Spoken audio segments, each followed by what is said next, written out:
নমস্কাৰ আজিৰ ভিডিঅ'টোৰ মূল বিষয়বস্তু হৈছে আপুনি যদি এডিআৰই 2.0 গ্ৰেড 4 চাকৰিটো পায় তেন্তে আপোনাৰ প্ৰথম মাহৰ দৰমহা কিমান হ'ব আপোনালোকে যদি ভিডিঅ'টো চাই ভাল পায় তেতিয়াহ'লে লাইক কৰিব আৰু শ্বেয়াৰ কৰিব আৰু লগতে মোৰ চেনেলটো গ্ৰ'থ হ'ব পৰাকৈ ছাবস্ক্ৰাইব কৰি দিব গতিকে দেৰি নকৰি আৰম্ভ কৰোঁ প্ৰথমতে আমি যদি চাওঁ আমি যদি ক্লাছ 10 লেভেলৰ চাকৰিটো পাওঁ তেন্তে আমাৰ গ্ৰেড পে কিমান হ'ব ঠিক আছে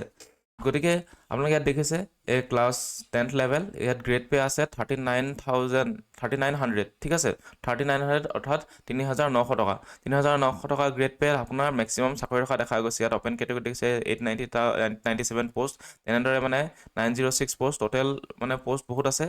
এই 3,900 গ্ৰেড পে পোষ্টত ঠিক আছে আৰু নেক্সট আমি চাম এই ক্লাছ 8 লেভেল যোনটো ক্লাছ 8 পাছ এক্সাম আছিলে তাতো এই 3,900 গ্ৰেড পেতে আমি মেক্সিমাম পোষ্ট দেখিবলৈ পাওঁ গতিকে এই 3,900 গ্ৰেড পে হিচাপে লৈ আজি আমি দৰমহাটো কেলকুলেট কৰিম আৰু ইয়াত যদি আপোনালোকে চাই ক্লাছ 10 প্লাছ ITI পাছ তেওঁলোকৰ দৰমহাটো মানে গ্ৰেড পে আছে হ'ব 4,500 কিন্তু আজি আমি এই মেক্সিমাম মানুহৰ যোনে মানে কেণ্ডিডেট এপ্লাই কৰিছে মানে যোনটো পোৱাৰ সম্ভাৱনা আছে 3,900 সেইটো গ্ৰেড পেতে আমি আজি দৰমহাটো কেলকুলেট কৰিম ঠিক আছে গতিকে আৰম্ভ কৰোঁ প্ৰথমতে যদি আমি চাওঁ তেতিয়াহ'লে আমি প্ৰথমতে কি চাব লাগিব আমি প্ৰথমতে চাব লাগিব যে আমি কিমান কাট অফ পালে এই এক্সামটো ক্লিয়াৰ কৰিব পাৰিম ঠিক আছে আপোনালোকে ভাবিছে যে বহুত কাট অফ আহিব বহুত কাট অফ আহিব কিন্তু এটা যোৱা বছৰ কাট অফ এনালিচিছ কৰি এটা উলিওৱা হৈছিলে কেলকুলেশ্যন কৰা হৈছিলে এইটো মানে এনেই ভাবি কোৱা নাই এটা কেলকুলেশ্যন নেগেটিভ সেইবোৰ সকলো নেগেটিভ হওক এক্সাম ডিফিকাল্টি হওক সকলোবোৰ কেলকুলেশ্যন কৰি এটা হিচাপ ওলোৱা হৈছিলে যে কাট অফ কিমান হ'ব তো জেনেৰেলৰ কাৰণে আমি পাইছিলোঁ 70 আৰু জেনেৰেল উমেনৰ কাৰণে 56.25 পাইছিলোঁ OBCৰ কাৰণে পাইছিলোঁ 61.25 মানে এইটো আচলতে একজেক্ট কাট অফ বুলি ক'ব নোৱাৰোঁ কাৰণ আমি ক'ব লাগিব যে ইমানটো পালে মানে পাছ হোৱাৰ সম্ভাৱনাটো আছে যদি আপুনি 72 73 পায় তেতিয়াহ'লে আপোনাৰ সম্ভাৱনা আছে পাছ হোৱাৰ আপুনি যদি 61.25ৰ ওপৰত পায় 62 63 তেনেকৈ পায় তেতিয়াহ'লে আপোনাৰ পাছ হোৱাৰ চান্সেছ আছে নথকা নহয় মানে হ'ব বুলি ক'ব নোৱাৰি কিন্তু নথকা নহয় যে চান্সেছ আছে আপোনালোকে মন মাৰি মন পেলাই দিব নালাগে আপোনালোকে নাপাম বুলি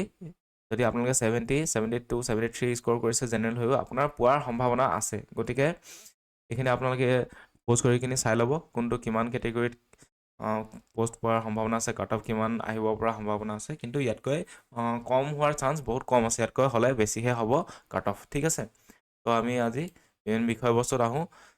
তো প্ৰথমতে আমি যদি পে' বেনটো চাওঁ তো প্ৰথমতে কি আছে পে' বেন 12,000 to 52,000 এইটো আমাৰ পে' বেন গতিকে আমাৰ প্ৰথম মাহৰ দৰমহা 12,000ৰ পৰা ষ্টাৰ্ট হ'ব ঠিক আছে আৰু আমি এইচাৰে হাউচ ৰেণ্ট এলাউৱেঞ্চ 7% ধৰিছোঁ গুৱাহাটী চিটি 10% দিয়ে কিন্তু আমি মিনিমামটোৱে হিচাপ কৰিছোঁ 7% আৰু গ্ৰেড পে আছে 3,900 টকা ঠিক আছে তো বেছিক চেলেৰি আমাৰ কিমান হ'বগৈ বেছিক পে হৈছিলে 12,000 টকা তাৰপিছত গ্ৰেড পে আছিলে 3,900 টোটেল বেছিক পে হ'বগৈ টোটেল 15,900 টকা ঠিক আছে 12,000 plus 3,900 rupees total basic pay 15,900 টকা ঠিক আছে তো নেক্সট চাম আমি এলাউৱেঞ্চসমূহ চাম আমি কি কি এলাউৱেঞ্চ পাম ডিয়াৰনেছ এলাউৱেঞ্চ পাম DA পাম 57% বৰ্তমান 53% হৈ আছে যেতিয়া জানুৱাৰীত ইনক্ৰিজ হৈ কিনি 57% হ'বগৈ 4% ইনক্ৰিজ হ'ব গতিকে 57% হ'বগৈ 57% অফ 15,900 কিমান হ'বগৈ 9,063 ৰুপিজ ঠিক আছে তো DA হ'বগৈ আমাৰ 9,063 টকা তাৰপিছত হাউচ ৰেণ্ট এলাউৱেঞ্চ আমি পাম 7% অফ 15,900 ৰুপিজ তাত আমাৰ এইচাৰে হ'বগৈ 1,113 টকা ঠিক আছে তাৰপিছত মেডিকেল এলাউৱেঞ্চ আমি 600 টকা এটা পাম এক্সট্ৰাকৈ এই গোটেইকেইটা আমি প্লাছ কৰিলে আমাৰ কি হ'বগৈ গ্ৰছ চেলেৰিটো ওলাবগৈ এই গ্ৰছ চেলেৰিটো আমাৰ কিমান হ'বগৈ 26,676 ৰুপিজ এইটো আমি কেনেকৈ পাইছোঁ বেছিক পে আমাৰ 15,900 টকা তাৰপিছত DA আছিলে 9,063 টকা তাৰপিছত এইচাৰে আছিলে 1,113 টকা আৰু আছিলে মেডিকেল এলাউৱেঞ্চ আছিলে 600 টকা এই গোটেইখিনি হিচাপ কৰি কিনে আমাৰ টোটেল গ্ৰছ চেলেৰি যোনটো গ্ৰছ চেলেৰি সেইটো হৈছিলেগৈ আমাৰ 26,676 ৰুপিজ ঠিক আছে তাৰপিছত আমাৰ এই গ্ৰছ চেলেৰিটোৰ পৰা আমি কিবা অলপ এমাউণ্ট ডিডাকশ্যন কৰা হয় সেই তাৰ পৰা আমি ইনহেণ্ড চেলেৰিটো পাওঁ গতিকে ডিডাকশ্যন কি হ'ব আমাৰ প্ৰথমতে আমাৰ এই NPS-ত কাটিব আমাৰ NPS মানে হৈ গ'ল নেশ্যনেল পেঞ্চন স্কিমত কাটিব আমাৰ 10% of the basic pay and DA অৰ্থাৎ এই বেচিক পে আৰু এই DA ৰ পৰা 10% কাটিব এই দুটা হিচাপ কৰিলে আমাৰ হয়গে 24,963 rupees অৰ্থাৎ 10% of basic pay and 10% of DA কাটি যদি কাটে তেতিয়াহ'লে কি হ'বগে আমাৰ 2,496 rupees আমাৰ কাটিব NPS-ত ঠিক আছে তাৰপিছত এটা কাটিব GIS-টো মানে হৈ গ'ল গ্ৰুপ ইঞ্চুৰেঞ্চ স্কিমত কাটিব আমাৰ 200 rupees তাৰপিছত প্ৰফেশ্যনেল টেক্স কাটিব আমাৰ 208 rupees ঠিক আছে তো গোটেইখিনি আমি প্লাছ কৰি দিব লাগিব তাৰপিছত সেইটো যোনটো গ্ৰছ চেলেৰি আছে এই গ্ৰছ চেলেৰিটোৰ পৰা আমি এই গোটেইখিনি বস্তু প্লাছ কৰি মাইনাছ কৰি দিলে আমাৰ ইনহেণ্ড চেলেৰি পাম গতিকে আমি যদি সেইটো কৰোঁ গ্ৰছ চেলেৰি আমাৰ হৈছেগে 26,676 rupees তাৰপিছত টোটেল ডিডাকশ্যন হ'ব আমাৰ 2,904 rupees ঠিক আছে টোটেল ডিডাকশ্যন NPS GIS আৰু PT মিলাই কিনি 2,904 rupees হ'ব গতিকে ইয়াৰ পৰা এইটো যেতিয়া আমি মাইনাছ কৰিম অৰ্থাৎ 26,676 rupees-ৰ পৰা আমি আমাৰ ডিডাকশ্যনটো যদি আমি মাইনাছ কৰি দিওঁ তেতিয়াহ'লে আমাৰ হ'ব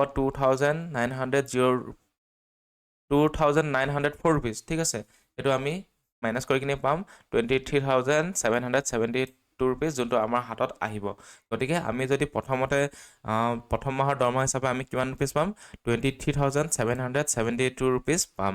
গতিকে এইটোৱে আজি কেলকুলেশ্যন আমি কিমান পাম আমি লাষ্টত ইনহেণ্ড চেলেৰি পাম আমি আমাৰ একাউণ্টত যিমান পইচা সোমাব সেইটো হ'ব আমাৰ 23,772 rupees যদি আমি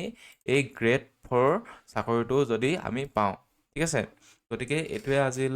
আজিৰ মূল ভিডিঅ' আৰু যদি আপোনালোকে ভিডিঅ'টো চাই ভাল পালে তেতিয়াহ'লে লাইক কৰিব শ্বেয়াৰ কৰিব আৰু কি কৰিব আপোনালোকে মোৰ চেনেলটো গ্ৰ'থ হ'ব পৰাকৈ চেনেলটো ছাবস্ক্ৰাইব কৰি দিব আপোনালোকক ৰিকুৱেষ্ট কৰিছোঁ চেনেলটো ছাবস্ক্ৰাইব কৰি দিব যাতে আৰু এনেকুৱা ধৰণৰ ভাল ভিডিঅ' লৈ আনিব পাৰোঁ ঠিক আছে গতিকে আপুনি আকৌ শেষৰ বাৰলৈ চাই লওক আপোনাৰ ইনহেণ্ড চেলেৰি হ'বগৈ 23,772 rupees গতিকে আজিলৈ ভিডিঅ'টো ইমানতে সমাপ্ত কৰিছোঁ ধন্যবাদ